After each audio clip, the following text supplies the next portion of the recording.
I'll never forget the way the words left her lips. They weren't shouted. They weren't even whispered. They were dropped like a knife on the table between us. We got married yesterday. My breath froze. My heart slammed against my ribs so hard I thought she might hear it. I sat there gripping my coffee cup, trying to smile. But my hands trembled so violently I had to set it down. Yesterday, married without me. I blinked at Sophia, my new daughter-in-law, though I hadn't known she'd already claimed that title. She said it so casually, as if she was talking about the weather. Her lips curled into a faint smile, her eyes watching me the way a cat watches a cornered bird. I wanted to ask 1,000 questions at once. Why wasn't I invited? Where was my son? Why was she telling me this alone without him here? But I couldn't form the words. Instead, I forced a laugh. It came out sharp, hollow. Yesterday, that's quite a surprise. She only sipped her tea, unbothered. It was small, just us. Nothing worth making a fuss about. Nothing worth making a fuss about. The words burned into me. I had dreamed of my son's wedding for years. The suit I thought I'd help him choose. The flowers I thought I'd arrange. The dance I thought I'd watch. And now I was being told, like an afterthought, that it had already happened. I smiled again, but inside something cracked. That night I couldn't sleep. I lay awake in the dark beside my husband Diego, staring at the ceiling. His breathing was steady, almost careless. I wanted to wake him, to tell him everything, to demand answers. But some instinct kept me silent. I replayed the scene at the cafe again and again. The way Sophia's eyes glimmered when she said it. Not joyful, not radiant like a bride's should be. No, it was sharper, calculated, as though she enjoyed watching my shock. And the worst part? My son hadn't even called me. Not before, not after. At dawn, I dragged myself out of bed. My stomach churned as I brewed coffee. I thought maybe it was all a misunderstanding. Maybe I misheard. But the pit in my chest told me I hadn't. Later that morning, I tried calling my son. The phone rang once, twice. Then his voice came through, brisk and tired. "Mom, I can't talk right now." I froze, but later, okay? His tone was clipped, defensive. He hung up before I could say another word. I stood in the kitchen holding my phone, staring at the screen. My own son, brushing me off like a stranger. Something wasn't right. I could feel it. A mother always knows. That evening, my neighbor Clara stopped by. She's lived next door for 20 years, and she knows me better than most. She took one look at my face and frowned. "What's wrong, Marta? You look like you've seen a ghost." I tried to dismiss it, but the truth spilled out before I could stop it. "They got married yesterday, and I wasn't there." Clara's jaw dropped. "What, are you serious?" I nodded. My voice cracked. Sophia told me herself. Clara crossed her arms, shaking her head. "That girl. I never liked the way she looked at people. Too sly, too careful." She hesitated, then added quietly, "I saw her a few weeks ago, at that cafe near the market. She wasn't with your son. She was with some older man. Looked close, if you ask me." Her words made my stomach twist. I wanted to deny it, but the image slid into place too easily. Sophia, secretive. Sophia, smiling at me like she knew a secret I didn't. Sophia, married yesterday without my knowledge. I forced a weak smile. Maybe it was nothing. But deep down, I knew better. That weekend, I tried to bring it up with Diego. We were clearing dishes after dinner, and my chest felt tight with unspoken words. "She told me they got married yesterday," I said carefully. He didn't even look surprised. He just shrugged. "They're adults, Marta. Maybe they wanted it private." Private, that word again. As though I had no right to be there. As though the life I'd poured into raising my son meant nothing. I pressed harder. "But don't you think it's strange? Not telling us? Not inviting us?" Diego set down the plate he was holding. He finally looked at me then, his eyes steady but cold. "Sometimes, it's better to let them live their life without interfering." The way he said it, it didn't sound like advice. It sounded like a warning. A chill crept up my spine. That night, after Diego went to bed, I sat alone in the living room. The house felt too quiet, the shadows too heavy. I tried to push the thoughts away, but suspicion gnawed at me. What if Clara was right? What if Sophia was hiding something? And why did Diego react like that? Calm, almost rehearsed? I buried my face in my hands. I wanted to believe it was nothing, that my son was simply young and impulsive. But the pit in my stomach told me this was bigger. I got up, pacing the room. My hands brushed the back of the sofa, the edge of the table, grounding me. I told myself I was overthinking. But then, my phone buzzed. I jumped. My heart raced as I picked it up. A message. From an unknown number. 4 words that made my blood run cold. Ask her why she wanted it hidden. I read it once, twice. My hands shook so badly I almost dropped the phone. Someone knew. Someone wanted me to ask. But who, and why me? I stared into the darkness, pulse hammering in my ears. One truth was clear. This wasn't just about a wedding. This was a secret. A dangerous one. Tell me in the comments where you're listening from, because you're going to want to stay with me for what comes next. The message haunted me. Ask her why she wanted it hidden. I must have read it a dozen times that night, my hands trembling, my chest tightening with every reread. The words glowed against the darkness like they were alive, taunting me, daring me. Who sent it? How did they know? And what exactly was Sophia hiding? I wanted to delete it, pretend it was some cruel prank. But something deep in my gut whispered otherwise. A mother's instinct. That voice I had ignored too many times before. I slipped the phone under my pillow, but sleep never came. By morning, I looked in the mirror and barely recognized myself. My eyes were swollen, my skin pale. I tried to steady my breathing as I poured coffee. The house was quiet except for the sound of Diego moving around upstairs. I didn't tell him about the message. I couldn't. Instead, I dialed my son's number again. My hands trembled as I held the phone to my ear. 1 ring, 2, finally his voice. "Mom, I told you." His tone was already impatient. I swallowed hard. I wanted to hear your voice. To congratulate you properly. Silence, a long, heavy silence. Then he sighed. It wasn't a big deal, okay? We didn't want a circus. Just a simple ceremony. But why not tell me? My voice cracked despite myself. I'm your mother. I raised you. I deserved to be there. Another silence. Then sharper this time. Sophia thought it would be better this way. Less drama. Sophia, always Sophia. She was making the choices. She was controlling the narrative. And my son, my flesh and blood, was letting her. Before I could respond, he muttered, I have to go, and the line went dead. I stood frozen in the kitchen, phone pressed to my ear long after the call ended. It wasn't just distance I heard in his voice, it was fear. That afternoon, Clara came over again. She took one look at me and frowned. You didn't sleep. I shook my head. My voice was hoarse. He said Sophia wanted it that way, private, no family. Clara's mouth tightened. Convenient, isn't it? Cut everyone out and nobody asks questions. Her words landed heavy. I wanted to argue, to defend my son's choice. But even I didn't believe it anymore. Clara leaned closer, lowering her voice. Marta? I didn't want to say it yesterday, but when I saw her at that cafe, she wasn't just meeting that man. She touched his hand, smiled at him. It wasn't casual. My stomach twisted. You're sure? Clara nodded firmly. I know what I saw. My pulse quickened. My son had just married her and she was already with someone else? Or worse, had she been with him all along? The suspicion burned inside me like acid. That weekend I told myself I needed proof. Not gossip. Not instincts, proof. So I began watching more carefully. When my son drove by to drop something at the house, I peeked into his car after he went inside. My heart pounded as I bent down, pretending to pick up a fallen coin. That's when I saw it. A crumpled receipt on the passenger seat. I slipped it into my pocket before he came back. Later, in the privacy of my bedroom, I unfolded it. My hands trembled as I read the words. Luxury bridal boutique. Paid in full. The date was months ago. Months. So they had planned this for a long time.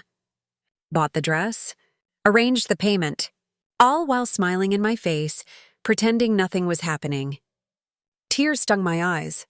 It wasn't just secrecy. It was deceit. That night, I confronted Diego again. I held the receipt in my hand like it was a weapon. "Did you know about this?" I asked. My voice was low, almost a whisper, but it carried more fire than a scream. He glanced at the paper and shrugged. "So she bought a dress. So what? So what?" My voice shook. "Our son got married without us. She planned it months ago. And you're telling me it's nothing?" Diego's jaw tightened. "Marta, you're making this bigger than it is. They wanted it private. Respect their choice. Respect." The word cut like glass. Where was my respect? Where was my son's respect? I searched Diego's face for something.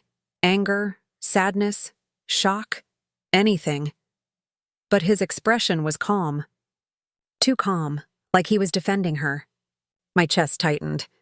"Whose side are you on?" He turned away, muttering, "Just drop it. Drop it." Like my pain meant nothing. Like the empty seat at my son's wedding was a trivial detail. I stood in the kitchen long after he left the room, staring at the receipt in my hand. My tears had dried, replaced with something darker. Suspicion. The next morning, I tried again to call my son. No answer. I sent a text. No reply. It was as if a wall had been built overnight, cutting me out of his life completely. And Sophia was the one holding the bricks. I couldn't stop replaying Clara's words. The cafe, the older man, the hand-holding. Who was he? And what did he have to do with this hidden wedding? The questions swirled endlessly. By the following evening, I was unraveling. I paced the living room, my hands gripping my arms so tight they left marks. My mind kept circling back to the message. Ask her why she wanted it hidden. That wasn't gossip. That wasn't speculation. That was someone who knew something. Someone warning me. But who? And why not come forward themselves?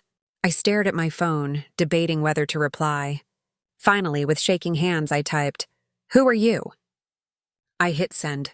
My chest tightened as the message delivered. Seconds passed. Then minutes, nothing. The silence was deafening. That night, as I finally drifted into uneasy sleep, I heard Diego downstairs. His voice was low, muffled, but clear enough through the quiet house. I froze. My ears strained. She doesn't know the truth yet. Keep it quiet. My body went rigid. My heart slammed against my ribs. He was whispering into the phone. His words deliberate, calculated. She doesn't know the truth yet. Who is he talking about? Me? Sophia? Both? I lay there in the dark, every muscle in my body tense. My husband, my partner of decades, was keeping secrets. The pit in my stomach widened into a cavern.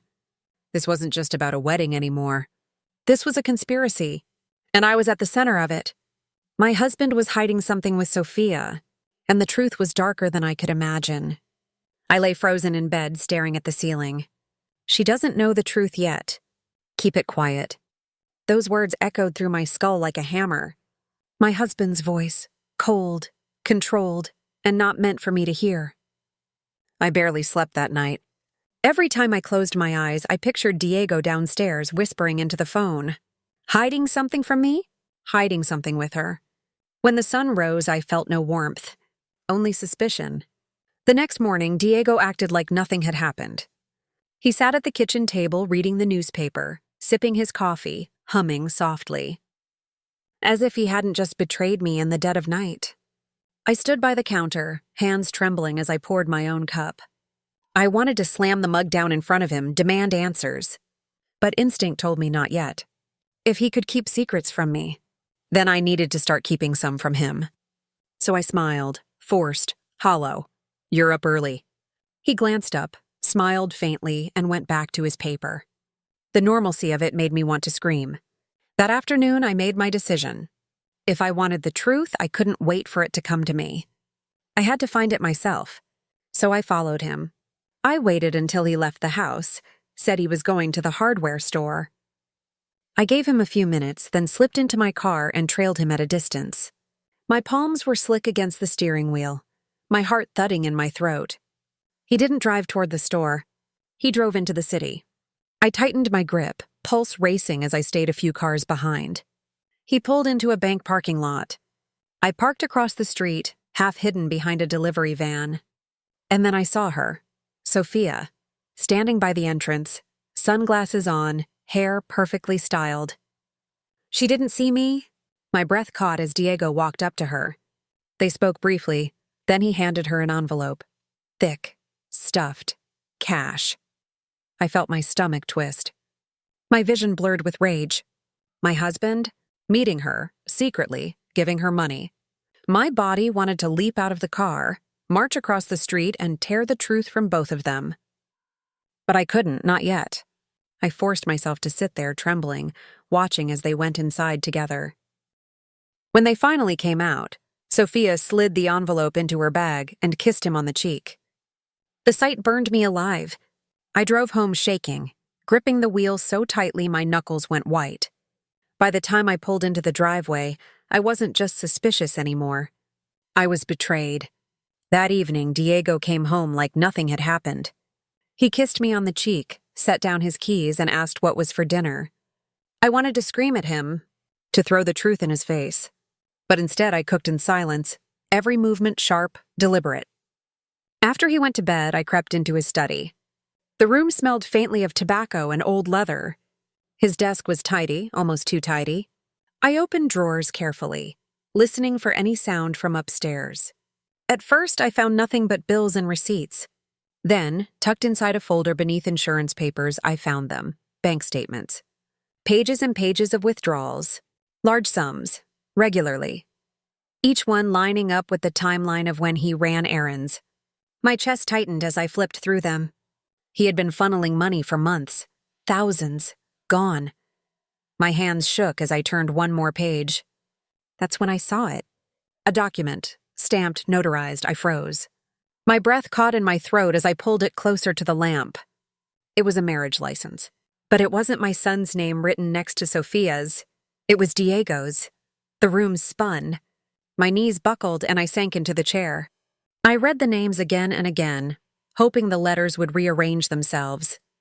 Hoping it was a trick of the light. But it wasn't. My husband, my partner of decades, was legally married to my son's wife. My heart shattered into jagged pieces. How long had this been going on? Was my son even truly married to her, or had it all been a performance? The envelope, the cash, the secrecy. It all made sense now. He wasn't protecting our son. He was protecting himself. I stumbled out of the study, clutching the papers in my hands. My whole body trembled, sweat chilling my skin.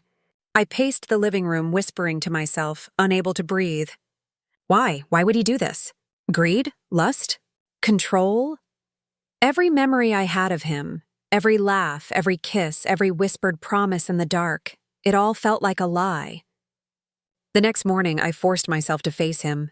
I slid the document across the breakfast table. My voice shook.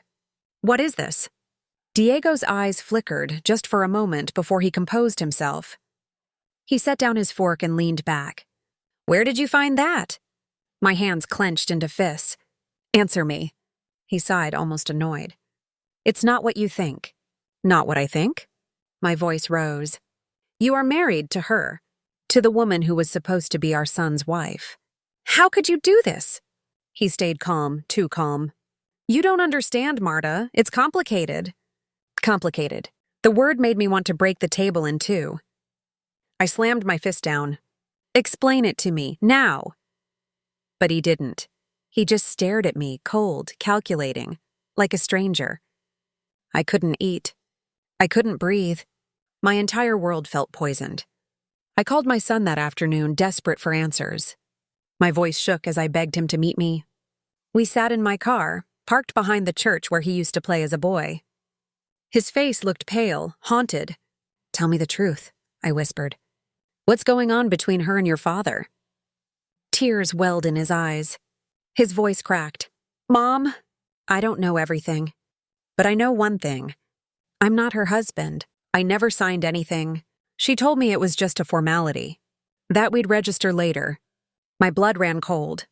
He looked at me broken. She kept me quiet. Said it would ruin everything if I spoke. Dad gave her money to keep it quiet. My chest tightened. It wasn't just betrayal. It was manipulation. They had used my son like a pawn in their twisted game. I held him as he cried, my own tears soaking his shoulder. But beneath the grief, something hardened in me. This wasn't just about heartbreak anymore. This was about survival, about justice. I drove home with a fire in my chest. For years, I had been the supportive wife, the patient mother, the quiet peacekeeper. But that woman was gone. They had crossed a line that could never be uncrossed. And I would make them pay. That night, my phone buzzed again. Another message from the unknown number. You're closer than you think. But be careful. She always gets rid of the ones who dig too deep. My hands shook as I read it. My breath caught. Sophia wasn't just manipulative. She was dangerous. The message burned in my hand. You're closer than you think. But be careful. She always gets rid of the ones who dig too deep. My heart pounded so hard I could feel it in my throat. My fingers trembled as I reread the words. I wasn't just fighting betrayal anymore. I was stepping into something dangerous. I looked around my quiet living room, shadows stretching across the walls. For the first time, my own house felt unsafe, as if the lies had seeped into the bricks themselves. And I knew one thing: I couldn't do this alone. The next morning, I called Isabel. She was more than an old friend. She was a lawyer, sharp as a blade and loyal to the bone. I told her everything in pieces, my voice breaking, my words tumbling out too fast. When I finally confessed about the marriage license, she went silent. Marta, that's not just betrayal. That's fraud. Depending on how it was filed, it could also mean your husband's trying to redirect assets. If Sophia's name is tied to him legally, she trailed off. I swallowed hard. She could take everything. Yes, Isabel whispered. She could. That afternoon, Isabel met me at her office. The air smelled of paper and ink, grounding me as I sat across from her desk. She slid her glasses up her nose and tapped at her computer. Let's start simple, she said. Public records. If their license was filed properly, it'll show up here. My stomach tightened as I watched her type. Seconds dragged like hours. Then her face hardened. There it is. She turned the screen toward me. I leaned forward, my breath catching. There it was in black and white. Diego's name? Sophia's name. Dated, stamped, sealed. I felt my knees weaken even though I was sitting down. Seeing it on paper made it real in a way that shattered me all over again. Isabel reached across the desk, touching my hand. Marta, listen to me. If he legally tied himself to her, this isn't just personal. This is about your future, your home, your security. We need to get ahead of this. My voice trembled. But how? We gather evidence, she said firmly. Not just of the marriage, of the money, of her pattern. Women like her, they don't strike once. They leave trails. That night, I lay awake in bed beside Diego, clutching the sheets to keep from shaking. His breathing was steady, calm, as if he wasn't hiding the biggest betrayal of our lives under the same roof. I turned my face into the pillow to muffle my silent sobs. But under the grief, a new fire was building. Isabel was right. If I didn't fight back, I'd lose everything. Not just my son, not just my marriage, but the life I had built with my own hands. So the next morning, I began to act. The first step was small, almost too small to matter. I started checking pockets. Coats, jackets, trousers. And it paid off faster than I expected. In Diego's blazer, I found a crumpled ATM slip. A withdrawal. $5,000 in cash. Just 2 days before I'd seen him at the bank with Sophia. I slipped it into my purse and called Isabel. Good, she said. Keep everything. Don't confront him yet. The more you know, the stronger you'll be. Her voice steadied me like an anchor in a storm. That weekend, I couldn't stop thinking about Sophia. The way she had looked at me that day in the cafe. That sly smile, like she already knew I'd been cut out. Like she enjoyed it. I needed to see her again. To watch her up close. So I went to the cafe near the market, the one Clara had mentioned. I sat in the corner, pretending to read a magazine. And just like that, there she was. Sophia, walking in with her sunglasses perched on her head, phone pressed to her ear. She wasn't alone. A man followed her in. Older, graying at the temples, expensive watch flashing under the lights. They sat together, Close. Too close. I couldn't hear their words, but I didn't need to. The way she leaned in, the way she touched his arm, the way he laughed softly into her ear, it wasn't innocent. My chest burned as I gripped the table. She wasn't just using my son, or my husband. She had others. I snapped a photo under the table with my phone, my hands shaking so badly I almost dropped it. Evidence. When I showed Isabel later, her eyes narrowed. This is exactly what we need. If she's running a pattern of manipulation with multiple men, it'll undermine her claims in court. Court. The word hit me like a punch. This wasn't just a family scandal anymore. This was going to be a war. The next morning, Diego noticed something different in me. I could see it in the way he watched me across the breakfast table, his eyes narrow, studying. "You're quiet," he said. I forced a smile. "Just tired." But inside, I was screaming. Every bite of toast tasted like ashes. Every look he gave me was a mask I wanted to rip off. I excused myself and went upstairs where I called Clara. My voice shook as I whispered into the phone. "She's dangerous, Clara, and Diego is helping her." I saw it with my own eyes. Clara gasped. "Marta, you can't keep this inside. You have to expose them." "Not yet," I whispered. "If I move too soon, they'll crush me. I need proof. All of it." The following week, Isabel pulled more public documents. She found a trail that made my blood run cold. Multiple credit cards opened in Diego's name. Purchases he could never explain on his own. Jewelry, designer handbags, luxury hotel stays, all tied to Sophia's timeline. "This isn't just betrayal," Isabel said. "It's financial exploitation. She's draining him, Marta, and once he's empty, she'll move on." I clenched the papers in my hands, fury shaking through me. She's not just going to move on. Not this time. Not after what she's done to my son, to me. One evening, as I was leaving Isabel's office, I received another message from the unknown number. "She's planning something bigger. Watch Diego's accounts. She won't stop until she owns everything." My knees weakened. I leaned against the car, my breath shallow.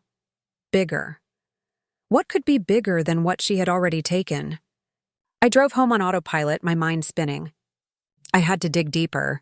I had to know what her next move was, before she made it. That night, while Diego showered, I opened his laptop. My hands trembled as I searched through the files. Buried in his email was a draft of a will. Not finalized, but close. My name was nowhere. Not a cent, everything. To Sophia. The room blurred. I gripped the desk to keep from collapsing.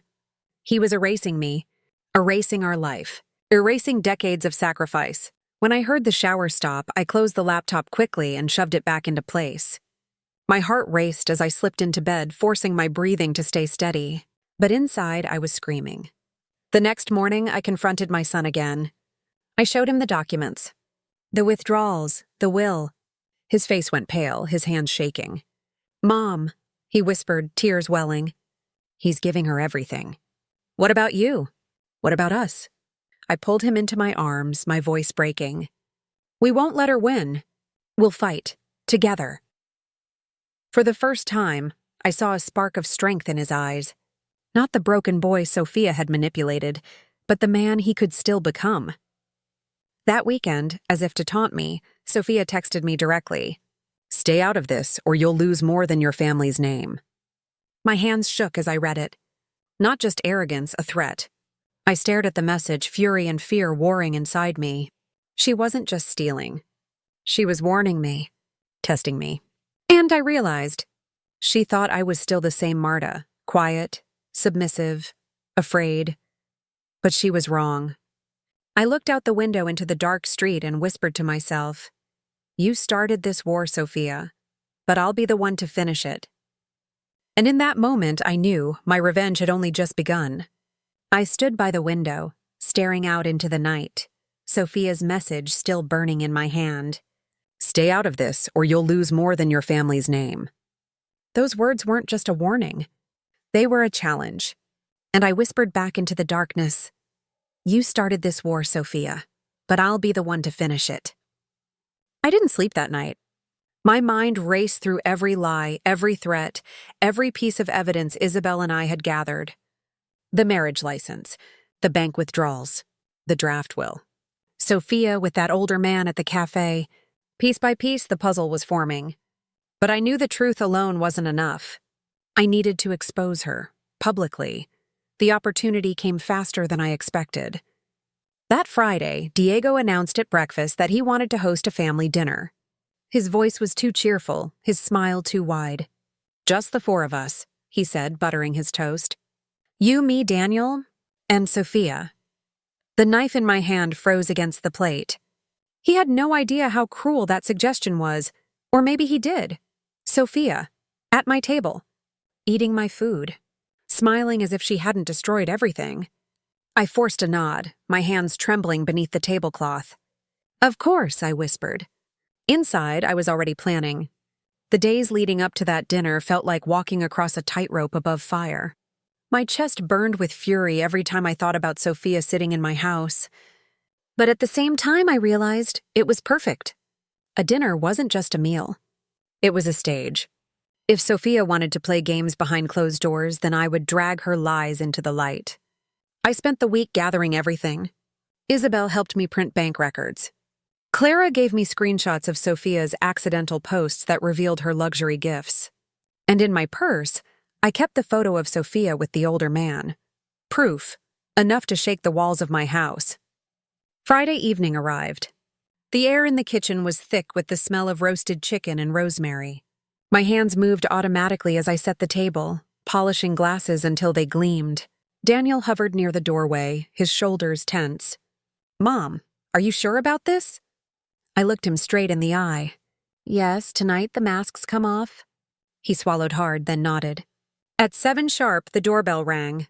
Diego rushed to answer it, his voice bright, too bright. "Sophia, come in, Carita." And there she was. Perfect hair, perfect smile, a dress far too expensive for someone with no real job. She held a bottle of wine in her hand, her nails painted blood red. "Marta," she purred, stepping into my home as if she already owned it. "What a lovely house you have." Her eyes flicked across the furniture, the photos on the walls. "And then," she smirked. My stomach clenched. Dinner began like a play, each of us reading lines we didn't believe. Diego poured wine. Sophia complimented the food. Daniel stayed silent, his fork barely touching his plate. And me? I watched. I listened. Every laugh from Sophia was sharp as glass. Every look she gave Diego was a dagger. She leaned across the table, her hand brushing his arm. "This wine pairs beautifully, don't you think, Carino?" My chest burned. Carino. That word used to belong to me. I set my fork down. My hands no longer trembled. They were steady. Too steady. "Actually," I said, my voice cutting through the room, "I think it pairs better with secrets." The table went silent. Diego frowned. "Marta," but I held up my hand. "No, I've stayed quiet long enough." I turned to Sophia, locking eyes with her. "Tell me, Sophia, do you always keep more than one man in your orbit? Or just the ones you can drain dry?" Her smile faltered just slightly. I pulled the photo from my purse and placed it on the table. Her and the older man at the cafe, leaning close, laughing. Daniel's fork clattered against his plate. "Is that—" "Yes," I said firmly. "That's your fiancé." Sophia's lips curled into a smirk. "That's ridiculous. He's just a business acquaintance." I leaned forward, my voice low and sharp. "Then why were his hands on yours? Why was his watch in your Instagram story the next day?" Her eyes narrowed. Diego shifted uncomfortably. "Marta, this is absurd. You're twisting things." "No, Diego." I slammed a folder onto the table. Papers spilled across the cloth. Bank statements, withdrawal slips, screenshots. "This is absurd. Her bleeding you dry while you hand her our family's future?" Sophia's face stayed calm, but her knuckles whitened around her wine glass. Daniel picked up one of the papers, his face pale. "Dad, these charges. These aren't for us." "Put it down," Diego snapped. But Daniel shook his head, tears in his eyes. "No, I trusted her." "I trusted you." The air cracked with tension. Sophia finally leaned back in her chair, her smile slow and venomous. You think you've won something, Marta? Showing them a few receipts? She tilted her head, her voice dripping with mockery. Men don't leave women like me. They leave women like you. Her words sliced deep, but I didn't flinch. Not this time. Maybe, I whispered. But women like me? We survive. And women like you? You leave trails. Her smile faltered again. Just for a second. The dinner collapsed after that. Diego stormed from the table, furious. Daniel followed, shaking with betrayal. Sophia stayed seated, swirling the last of her wine, her mask cracking around the edges. She leaned close as she passed me on her way out. Her voice was low, venomous. This isn't over, Marta. You don't know who you're dealing with. I whispered back, steady and cold. Neither do you. That night, the house was silent except for the slam of doors and muffled footsteps. But inside me, something had shifted. For weeks, I had been drowning in secrets, in fear, in betrayal. But tonight, I had spoken. I had shown the truth. And though the war wasn't over, I had landed the first blow. The next morning, Isabel called. I told her everything, every detail of the dinner. She listened quietly, then said, Marta, you've cracked her mask. But be careful. Women like Sophia, they don't retreat. They retaliate. My chest tightened. Then I'll be ready. Isabel's voice was steady. We'll take this to court soon. But first, we need to push her hand, make her show her true colors. Over the next week, the fallout from that dinner rippled through the family. Diego barely looked at me, his shame masked by anger. Daniel moved back into his old room, his eyes hollow but his trust slowly returning. And Sophia? She vanished. No calls, no visits, not even a text. But I knew silence wasn't surrender. It was strategy. And sure enough, a few days later, Isabel sent me a message that froze my blood. A copy of a legal filing? Sophia had submitted a claim against Diego, asserting marital rights. She was moving for assets. The stage I had built in my dining room was only the beginning. Now the real war was starting. I stared at the papers in my hands, my chest pounding. She wasn't just trying to steal my family. She was coming for everything. And I whispered into the silence, Then come, Sophia. Let's see who survives the fire. The papers trembled in my hands. Sophia hadn't just disappeared. She had struck back. A legal claim. Filed in court. Asserting marital rights. She wasn't only after my husband's heart or my son's future. She was coming for everything. Our assets, our home, our name. I whispered into the silence of my kitchen. Then come, Sophia. Let's see who survives the fire. The next morning, I sat across from Isabel in her office. The blinds were half closed, light cutting across the room in sharp lines. My chest felt tight, as if I couldn't breathe. Isabel spread the papers across her desk. She's clever. Filing now puts her in a position of power. If Diego doesn't fight this, she could argue she's entitled to half of everything he owns. The word slammed into me like a hammer. I gripped the edge of the chair. But it's not real. She can't prove a marriage. She doesn't need to prove love, Isabel said quietly. She only needs paperwork. And she has it. That weekend, I confronted Diego. He was in the garden, trimming hedges like nothing was wrong. Like our lives weren't collapsing. I held up the filing. Explain this. His face went pale. Marta, it's not what it looks like. Not what it looks like? My voice cracked. She filed as your wife. She's trying to take everything. And you let her. He dropped the clippers, running a hand through his hair. She said she needed protection. That it was just on paper. Protection? I shouted. From what? From poverty?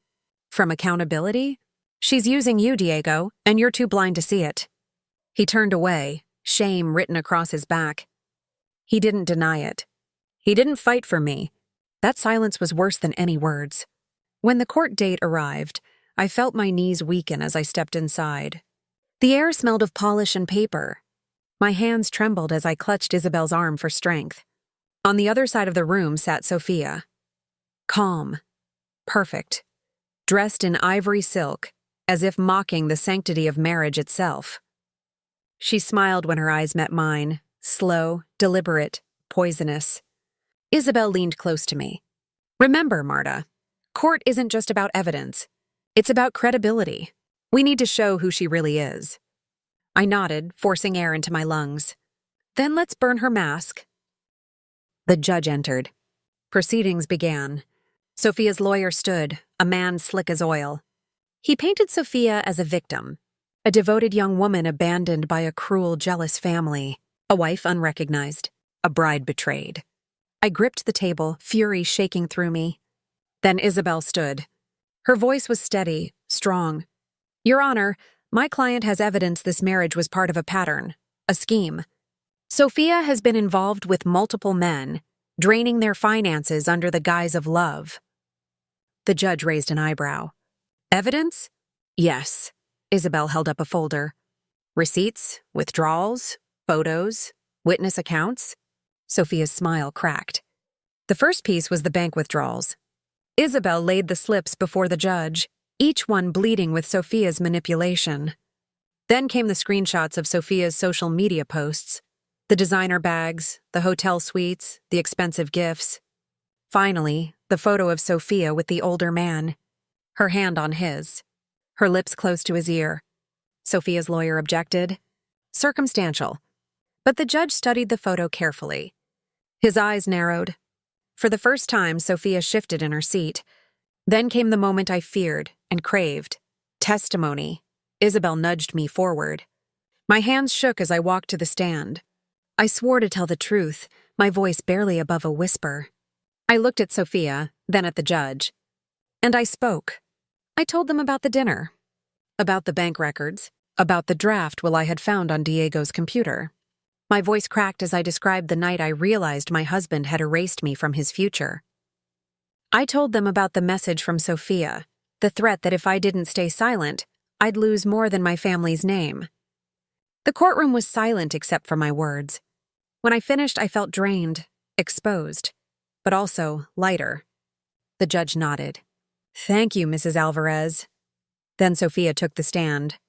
Her voice was honeyed poison. She wept softly, painting herself as a woman in love, persecuted by a bitter mother-in-law. She claimed the photo was innocent, the gifts were tokens, the will was Diego's choice. And then she looked at me. Marta has always hated me, she whispered, her voice trembling. She never saw me as family. She wants to destroy me because she can't accept change. My fists clenched. Her performance was flawless. If I didn't know her truth, I might have believed her myself. But Isabel wasn't done. She rose again, her eyes sharp as steel. Your Honor, we have one more witness. The doors opened, and in walked Clara. My heart leapt.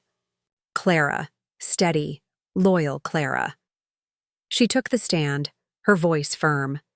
She spoke of Sophia's whispered conversations at the cafe, of her bragging about marrying up, of her laughter about how easily men believed her lies. The courtroom buzzed. Sophia's mask cracked further. The judge leaned forward, his tone grave. This case is no longer about a marriage license. It is about fraud, about manipulation. We will reconvene with financial investigators to examine the extent of damages. Sophia's lawyer sputtered. She sat frozen, her perfect composure shattered, and I felt something I hadn't in months. Power.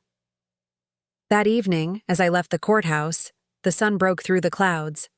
For the first time in weeks, I felt the warmth on my face. But I also knew this wasn't the end. Sophia wouldn't stop. Not until she was destroyed completely, or until she destroyed me. That night, a new message arrived on my phone. Enjoy your small victory. But the game isn't over. You don't know what I still hold. My hands trembled as I read it. My breath caught. She was wounded but not finished. And in that moment, I knew. The battlefield had only widened. I stared into the darkness of my bedroom, the phone glowing in my hand. What secret did Sophia still hold? What weapon was she planning to unleash next? I whispered to myself, steady, cold, whatever it is, I'll be ready. The message on my phone glowed like a warning fire in the dark. Enjoy your small victory. But the game isn't over. You don't know what I still hold. I read it again and again. My stomach twisted. My chest burned. What else could she have? What weapon was she saving? I barely slept that night. Every creak of the house felt like a threat. Every shadow seemed to whisper Sophia's name. The next morning, I marched into Isabel's office. I dropped my phone on her desk. "She's not finished. Look." Isabel read the message, her expression hardening. "She's bluffing. Or she's desperate. But either way, we'll be ready." "Ready for what?" I asked, my voice shaking. "She's already tried to take my husband, my son, my name. What else is left?" Isabel looked at me steadily. "Her only weapon now is exposure. She'll try to twist the truth in public, ruin your reputation before the court can rule. If she can't win legally, she'll win with shame." I froze. My hands went cold. Sophia wanted humiliation. 2 days later, her move came. A video, uploaded online. Sophia crying into the camera, voice trembling with false pain. She called herself the forgotten wife. She accused me of cruelty, of jealousy, of destroying her happiness. Thousands of views poured in. Comments. Sympathy. Rage. Against me. For a moment, I thought I was finished. But then, I noticed something. Behind Sophia, barely visible in the frame, was a reflection. A glass cabinet. And in it, an envelope. The corner marked with the logo of a law firm. My pulse quickened. Isabel leaned over my shoulder, eyes narrowing. "Pause it. Zoom there." The words became clearer. Settlement agreement. My breath caught. Sophia had signed something. Something she never intended to reveal. That weekend, Isabel subpoenaed the document. And when it arrived, the truth finally cracked open. Sophia had already negotiated payouts with 2 previous men she had convinced into quick marriages, then drained of money in exchange for silence. The paper was her downfall. Her greed had left a trail.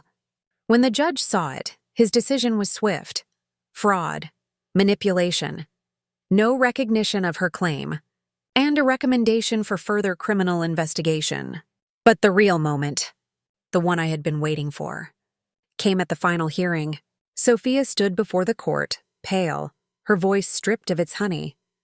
The judge's words landed heavy, final. "Your petition is denied. You have misrepresented yourself, and this court will not honor a fraudulent claim." Gasps rippled through the room. Sophia turned toward me. Her eyes blazed with hatred, her lips trembling. But I didn't look away. For months she had toyed with my family, tried to erase me, tried to replace me.